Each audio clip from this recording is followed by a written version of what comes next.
شریعت نے مسلمانوں کو اپنے مرنے والے مسلمان بھائیوں کی نماز جنازہ پڑھنے کی بڑی تاکید کی ہے اور اس کی خاص فضیلت بیان کی ہے، لیکن عورتوں کے لیے بھی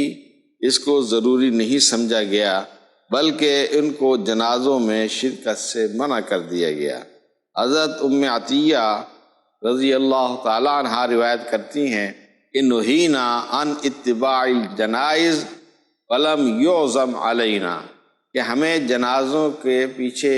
جانے سے منع کر دیا گیا ہے، اگرچہ اس میں زیادہ سختی ہم پر نہیں کی گئی ہے۔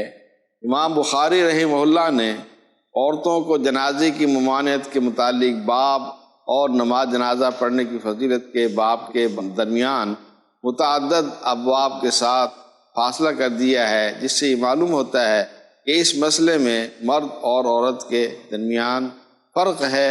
اور جنازے میں شرکت کی جو فضیلت ہے وہ صرف مردوں کے خاص ہے، عورتیں اس کی مخاطب نہیں، کیونکہ عورتوں کو جنازے میں شرکت سے منع کیا گیا ہے۔